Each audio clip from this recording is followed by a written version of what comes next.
Happy Independence Day. I am celebrating this holiday with Old Glory.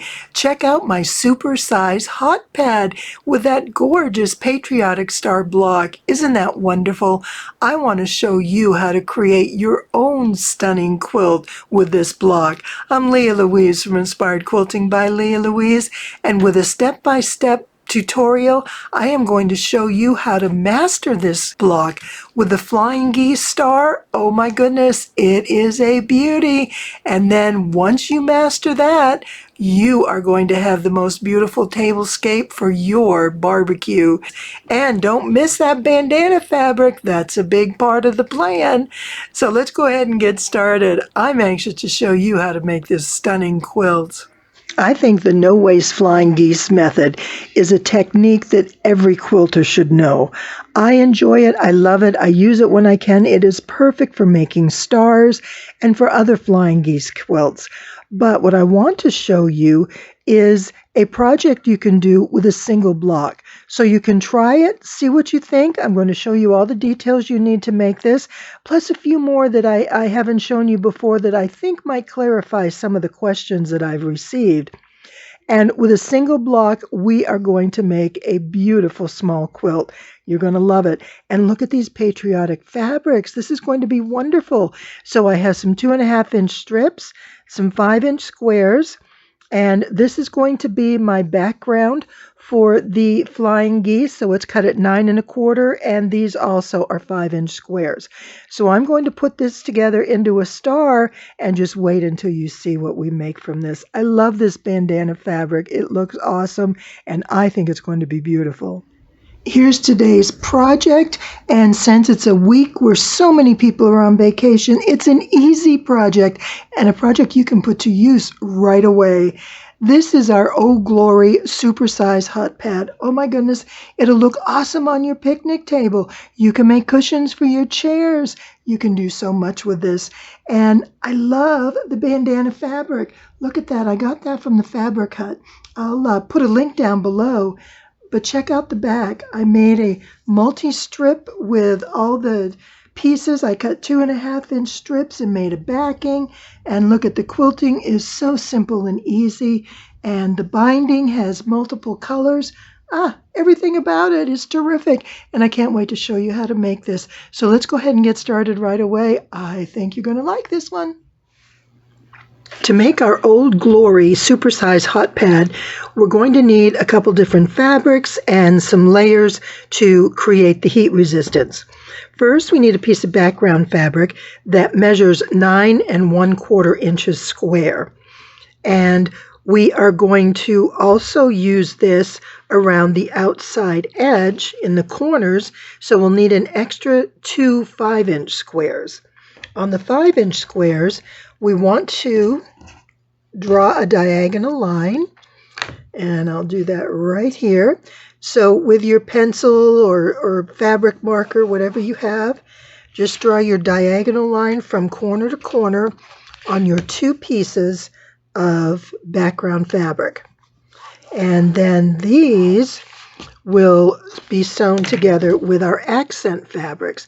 So this is going to be the outer corner. This is going to be the extension of our background. So we have that. Now we need a center square, and it needs to be 8 1/2 inches. You can decide whether to use a single piece of fabric or a panel, if you happen to have an 8 1/2 inch panel fabric, or do what I did and use 2.5-inch squares and just sew a center block in a 16 square. So there was 16 2.5-inch squares. And I just sewed everything together, pressed it, and there we are. Now the other thing I need are the points. This is going to be the center of my star. Now I need the points of my star, and I'm going to make those red. So I need 4 pieces, 5 inches, and you can almost see, there it is, the diagonal line here as well. So we're going to make flying geese with our red and background, and they're going to be the points of the star, and we're going to make half square triangles with our 5-inch squares that will be in the corner. So this is all very simple. It goes together quickly. Now the other thing you're going to need are 2 pieces of batting that measure approximately 16 by 20 or a little more, but you do want a minimum of 16 by 20. You can get, an inch or 2 more would be great. Now I had one piece right here there it is. One piece that's already cut to size. I had a whole piece I could use, but this one I have to sew 2 pieces together. So I'm going to show you how I join my batting. Then the other thing we need is a 16 by 20 piece of Insul-Bright. And this is an insulator that goes between your cotton batting, and it's also heat resistant. So you can see, if you look up close, that there are bits of almost a metal fiber going through, which is exactly what it is, thin metal strips. And these thin metal strips go throughout the entire piece. Now one side is more fuzzy and flat looking. This one tends to have a shinier side. There is no right or wrong. There is no up or down. Whatever way you use it or place it, it's going to work fine. It cannot go in the microwave. If you want to make a bowl cozy or something like that, or perhaps just a regular pot holder that you can put underneath something in the microwave, don't use this. The metal will not do well in your microwave. But you can buy this in a package of generally a yard or 2 at various stores, or you can buy it by the yard at stores, larger fabric stores. But this is a great product to have, and I love making the hot pads just because they look so pretty for different festive events. So we have our Insul-Bright, we have our batting. I'm going to go ahead and sew these pieces together. I have my fabric. I'm going to show you how we're going to make all the pieces that we need for that. And one last thing, don't forget the backing. We need to have at least 10 strips that are 2.5 inches, and they need to be approximately 16 to 18 inches, and then this will measure by 20. So we're going with that same size for all our layers, because then when we quilt it, everything's going to go together nicely. Then the last thing is, once I make my star, it's going to be 16 inches square. But I want my star to have that extra 2 inches on each side, so it'll be 20. I want this to be a bit of a rectangle, so we want 2 more strips. What I love about this fabric are all these bandana prints and all the colors. What a fun summer project, especially to do patriotic with the red, white, and blue. I think it's just a wonderful, wonderful fit. It works great. So we need to go to the sewing machine and get some work done. Small projects like this are a perfect opportunity to use up excess pieces, leftovers, scraps, things like that. And I always do that with my fabrics, with my spools of thread that are just about empty. This is great for doing piecing, but I also do it on my batting. And what I'll do is I'll take 2 pieces and I'm going to put them side by side.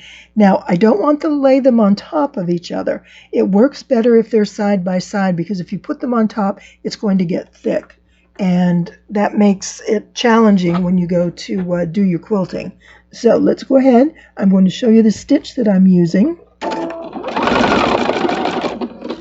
I don't know what the name is universally. I call it a darning stitch because it goes back and forth in a zigzag. But it doesn't just go from here to here.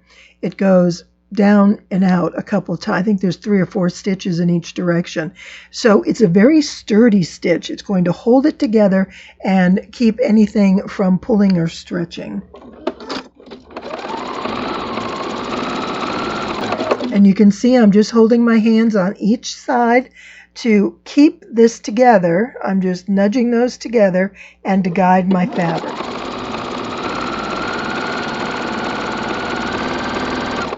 Now you don't want to leave a gap like this. You want it to be right next to each other. And we just keep moving along.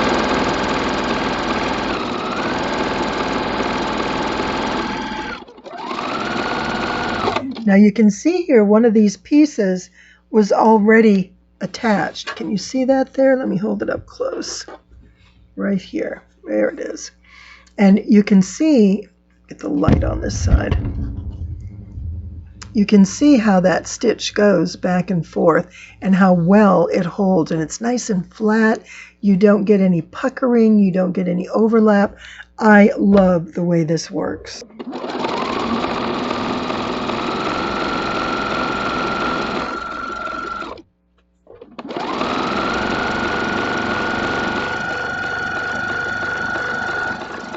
And that's the extent of it. And you see just how quick that goes. And now I have a full-size piece of batting that I can use in my my hot pad. Now, not everything do you want to maybe use a seam in your batting, and that's your call. But when you're doing small pieces, especially pieces that you're going to do a lot of quilting on, it's going to be held together really well, and you don't have to worry about this coming apart. And you can see if I come in and I stretch this, see, it's not going anywhere. It's held together really, really well. And it's not going to pull apart. So once you use this and you do your quilting, it's only further reinforced. So you don't have to worry about this coming apart. I just hate to throw these pieces away. And I just find ways to use them. And this is a great way to save on your costs of what you're making, especially when you're doing small, fun projects. The first thing we're going to do is make 2 pairs of half square triangles. So we want one accent fabric and one background fabric. And we're going to put them right sides together. I'll set these 2 aside. We'll do that next. And we're going to sew along each side of the line that we drew. So center your squares together, again, right sides together. We're going to sew a 1/4 inch down one direction, and then we're going to come back in the other. And I'm just going to hold my thread to the side so it doesn't get twisted underneath. Oops, not quite the right seam allowance. There we go. And then I line my bottom corners to make sure my fabric is nice and straight.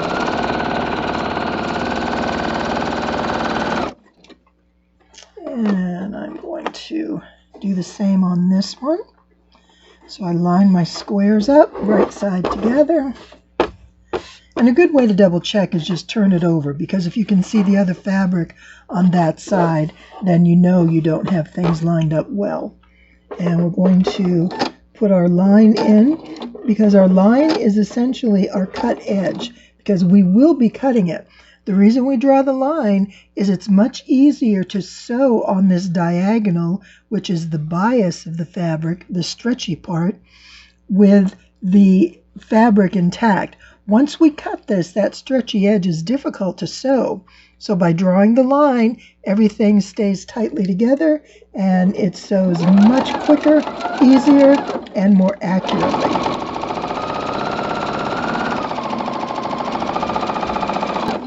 All right, and we're going to turn around and go back the other way.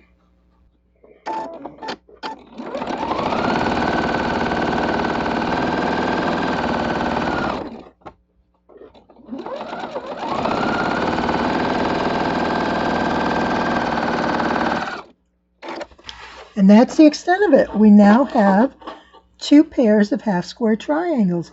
Now when I cut my thread, I do cut this little piece off, this little corner. Let me show you here. I like to just take that corner off because it saves time later when I'm trimming. And I go right between where we sewed. And it just, like I said, it just saves me a little time later. If you choose to do it or not, that's entirely up to you. So now that we've done this, we're going to make our flying geese. All right, now with these squares sewn together diagonally and a 1/4 inch on each side, I pressed. Now, when I press these, you want to make sure you're pressing in line with the grain of the fabric. And that means the direction that the threads are going. Don't try and press along this diagonal line, because in doing so, you may very likely stretch this block out of shape a little bit. And little here and there, you may not notice, but altogether it can kind of, create a bigger problem. So what we're going to do here is cut our block right in half along the line, just like that. And then we are going to finger press it, and this is our background and our accent. And then once those are set, we want to press them really nice so they lay flat. And these are going to be the four corners of our block. So I'm going to set that aside so I can get these pressed. Hi, it's me again. Due to a little bit of technical difficulty, I'm having to substitute some fabric to show part of this tutorial. I didn't want to confuse you too much. So hang in there with me and we'll get back to the other in just a minute. Thank you. In order to create our no-waste flying geese, we want to draw a diagonal line. Did any of these? This is a good dark one. A diagonal line from corner to corner. And we're going to place it in one corner of our background. And so we line these two up, and we want to put this right here because I'm going to sew down this way. This little guy's tucked under. It's not going to flip over, and I'm going to go all the way. But what I'm doing is putting a 1/4 inch seam on this side and a 1/4 inch seam on this side. On our large square that we sewed diagonally, we cut that in half, and then we press these corners out. So I have two pieces that each have been pressed so that they lay nice and flat. This is the first step to our flying geese. Now we need to put the other corner in, and we're going to do that with our charm square. So we have another red charm square, one for this one and one for here. So that's why we need a total of 4 charm squares. And again, I start by lining up down in this corner here. I make sure this lines up on each side. And then I bring this up to the center. And look at that. Do you notice how that line goes right down the center of this opening? And these points indicate where your seam allowance should be. So that is a great tip and always helps you remember just what it is you need to be sewing and what to do next. Let me get this lined up.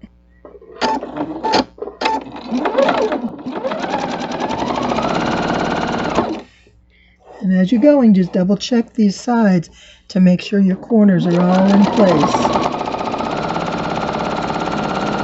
When you get down to the bottom, we're going to turn around and go back the other direction, just like we did on the half square triangle.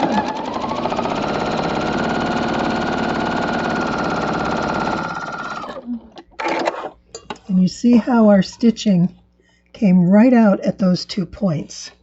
So that is a clear indication that we are on the mark. So I did this one, and I'll press it, and then I'm going to cut this apart, and we'll have our half square we'll have our flying geese. And we call it no waste because when we flip this over, we're not cutting away any extra fabric over here. It all just kind of works in one big large piece, which is fantastic. Now, I do want to show you one other thing as I'm putting this one together. You know, there was a time when I was first quilting that I believed every piece had to be cut from fresh fabric. I couldn't come in and say, put 2 pieces together to make a charm square. I would buy borders for my quilts, 2 and 3 feet long yards of fabric, so I could have a border that was not pieced. So it took me a while to get past all that, but once I figured out that you can put pieces together to make bigger pieces of the same fabric, oh my gosh, that was a life changer. Sounds simple, sounds like you should know it, but it didn't. So check this out. My charm square was just a little bit short, and I added another piece, but look, you don't even see that. It's not going to be noticeable at all. And now I'm going to sew this one the same as the others, and line it up in the corner, make sure the sides are in place, and that my center, whoops, get all that thread out of the way, that my center lines up nicely.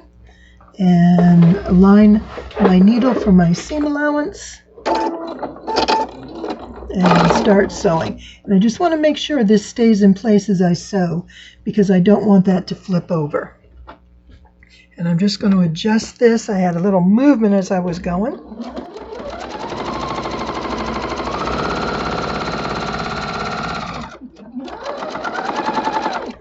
All right, and we'll come around the other way.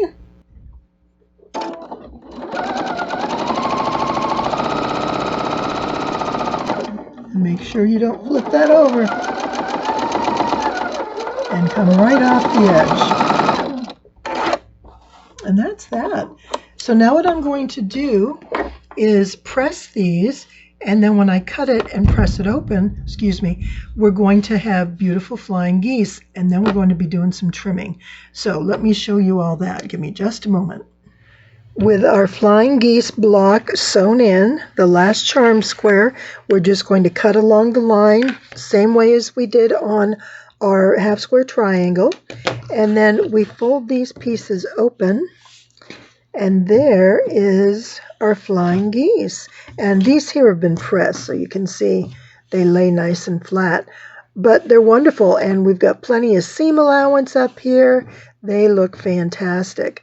Now, we need to talk about a bit of trimming. Let's start with our half square triangles. And we started with 5-inch squares. We want to finish with 4.5.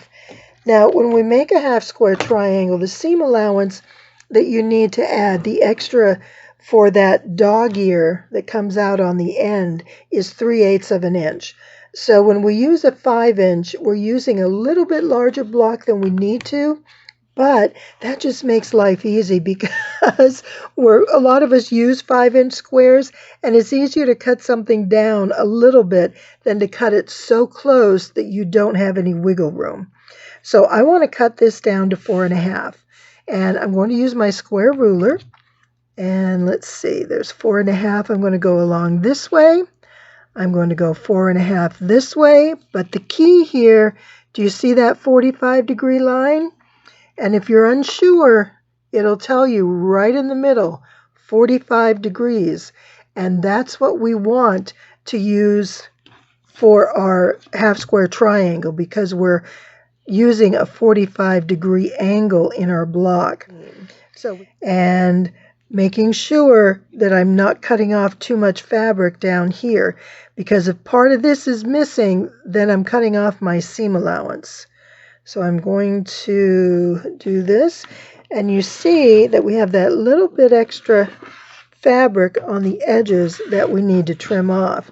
And now this is exactly 4.5 inches, and it's going to sew a whole lot easier because it's the correct size. So again, do it up here, is we have 4.5 and we have 4.5. Whoops, let me get my line, my 45-degree line on the seam, and I'm going to go down here to 4.5 and to 4.5.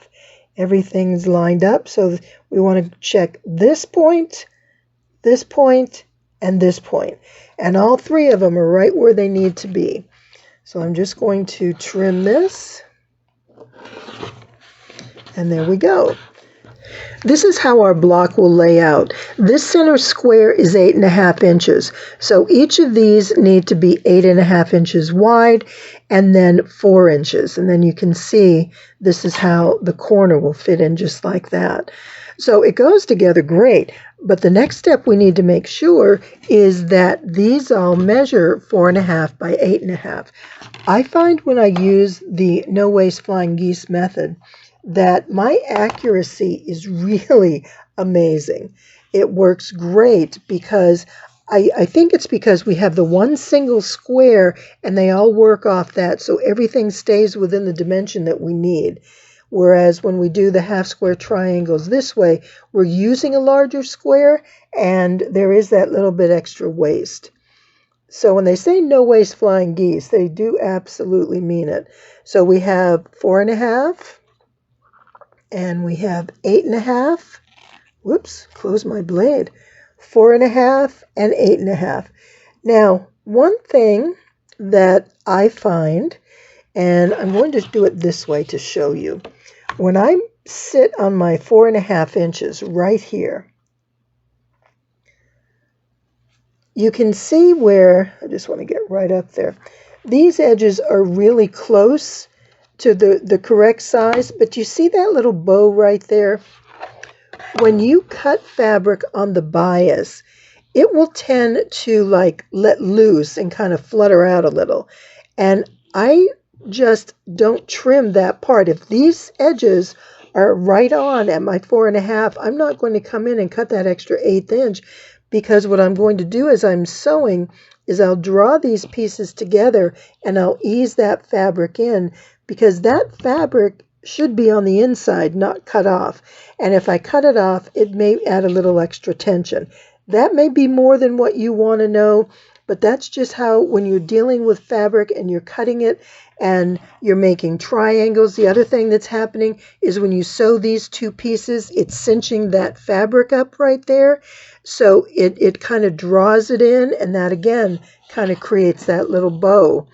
So you can decide, but I just want you to understand that when you have that, it's going to happen. It just is what fabric does, and you can just choose to cut it off or leave it on there. And I'll show you when I sew how I take care of that. So I don't need to trim any of these. Now what I will do is come in and cut off the dog ears. Now not all of these have been pressed, so I do prefer to press them before I do any trimming. But now, with everything good to go, it's time to put the block together. So let me show you how we assemble this. When we're joining our blocks together, we want to make sure we use our 1/4 inch seam. What I want to do is put this seam in the corner on the front, that on the back, and they should line up. Now, sometimes they may be just a little bit apart, so we want to get that seam right next to each other and hold it in there.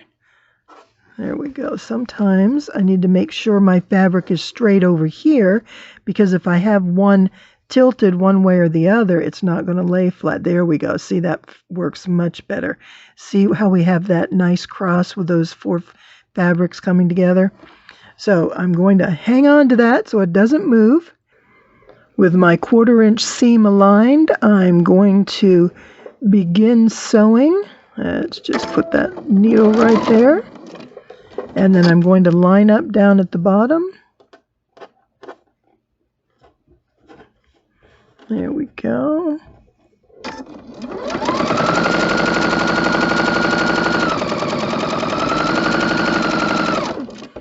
All right, now the next piece is going to be this star on the side joined to our center block. So I want to sew it through the point so I can see the point. So ordinarily I would hold it this way as I'm sewing, but I'm going to turn it around, and then I will realign it when I go to sew it all together and assemble the whole block. Now this one, I think my center square is just slightly smaller. So I'm just going to adjust this so it's to each side. And then when I put them together with the sides, we should be good. I think when I was putting all those 2.5 inch squares, I might have overdone my my 1/4 inch seam. Okay, so here we go. Now, the reason I want to show you this side is how we sew this corner here, because that's really important. I'm just lining my other end up, and I'll hold it here. This is all pressed, so those seams should stay right where they need to be.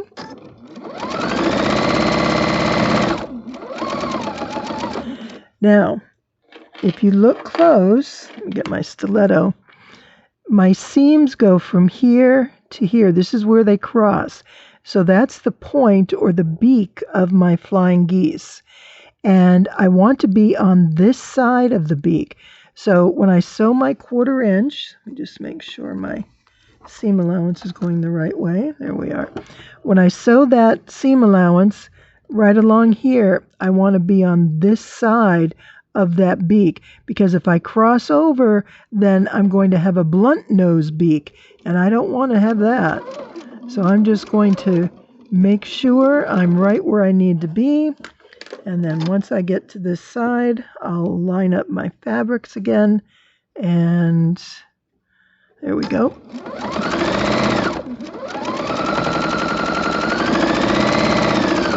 All right, and now we're going to do the bottom, and this one will go this way. So I'm going to put this on top. All right, hold on. I need to make sure I get my squares right. It's going to go this way. Oh, there we go. Oh, see what I did? Oh, did you see that? I had it going this way. My star points going in. No wonder it wouldn't work. My star points need to come out. Don't make that mistake or you'll be ripping out a seam. I'm glad I caught that. With everything in the right place, I did get that seam sewn in so that my block is in the right direction with the points, the star points coming outward. And see how we get a nice corner right there, and everything lines up beautifully. So now, sorry, I knocked the camera. And I'm going to put this corner over here. So you see the background comes to the inside, like this one over here. And then this is our accent. And if we were making multiple blocks, that actually comes together when 4 blocks join, and you kind of create a secondary pattern, which is always fun when you're quilting. Get that extra pattern in there. As I'm lining this up, I want to show you, if this block is tilted a little, I was having trouble getting my seams to line up. And if I'm letting my block tilt like that, it's going to skew this triangle so that it's not going to want to fit in there. So make sure that this side is straight here and straight down here. And then you're going to get a nice match right there in the middle. So I'm going to sew this side. Let me just make sure I've got that. And there we go. Make sure I get my seam allowance correct.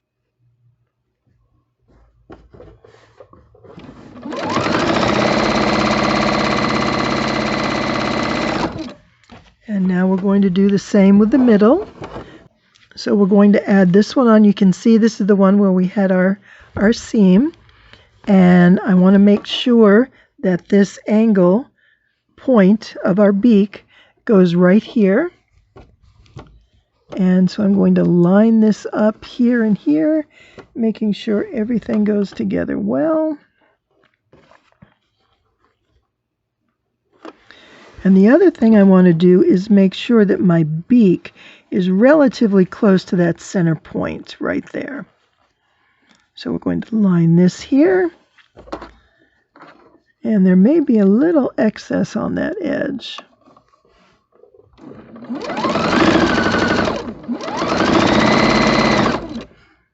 I'll bring this up. I don't want it to get too far. Now again, we have our beak right here, our corner. We want to be on this side of it, so I'm going to hold it with my seam ripper as I sew right by it. Line that up. And here's my finished block. I think it looks wonderful. So I did the star. I added these 3 rows and sewed them together. And then I put a 2.5-inch strip on each side because this is a 16.5-inch square. So I wanted that extra 2 inches on each end to make it 20. So these were 2.5 inches. And then everything is just pressed nice and neat. Well, almost. And now what I'm going to do is layer this so I can quilt it and create my hot pad. So the first thing I have is my backing. And I took all the different color of the bandana fabric and just sewed it into strips.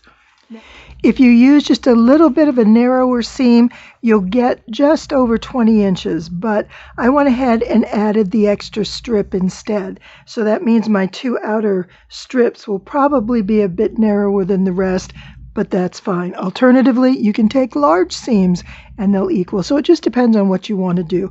I don't have a problem with that being different along the way. So now the next thing I'm going to do is baste my quilt and get this all laid out, because I'm going to need to add my batting and my Insul-Bright. So I'll get the batting first. And this is the batting that I did the piecing on. And it can go on the top or the bottom. It's not going to show through in any way. The seams aren't going to be evident, so you don't have to worry about that. The only thing I'm doing here is centering this between my outer strips, so there's an even margin on each side. That way when I trim this, those outer pieces will be semi the same.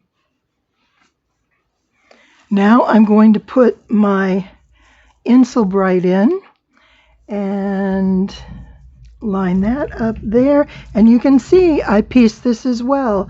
I just use that a lot because it works really well. Now I will bring this in just the littlest bit because I want as little as possible caught up in the seam, and that'll make the seam really thick. Now it's workable and some of it will be in the seam, but it just won't be super thick. It'll just be a small section of it. And then I will place this batting on top like that, and my quilt top. I love making little quilts. Oh my goodness, they are so much fun. Okay, there we are. And how fun would this be to make a long one and make it a bench cushion on the picnic table or a table runner on the picnic table? Oh my goodness, this would be so awesome. But what I'm going to do now is spray baste. For those of you who haven't seen me do that, I'm going to show you the fast and furious method. I use my Oda 505. It is an awesome product and works fantastic. I spray from the outside to the center, and I do one layer at a time, keeping it straight. Now see, I didn't lay it down straight so I can lift it up easily and reapply it without adding any more of the adhesive, and it works beautifully. Those threads out of there do the same, and you don't need much. A little will hold it really well. And I'm working on that top edge to keep that relatively consistent, because everything else will be easily trimmed, but I'll work off that edge and I think that'll be fine. So I'm going to bring this down a little bit, and I want to find that center, and there we are. Okay, so I'm going to put a little here and bring that up just a bit. There we go. That works better for me. And push this down. Now, you can see this is all loose because this has been spray basted, but I can, hold on, I can just pull this up by the corner and hold the whole thing, because that spray baste is that tight. It holds it well, but on the other hand, if I need to, I can take it apart and reapply it. Now I just need to get it quilted. It's going to be easy, just a cross hatch back and forth, and once the edges are trimmed after the quilting, I'll put the binding on. Oh, this is such a quick and easy project. You're going to love it. Thanks so much for being here today. This has been great fun to share with you. I've enjoyed these celebratory quilt projects, and it's always great to have something special to share with friends on a holiday. I hope you're ready to get this block done yourself and come up with a little something for your 4th of July celebration. And always, it's a pleasure to be here with you today. Thanks so much for joining me, and have a fantastic holiday. Be safe.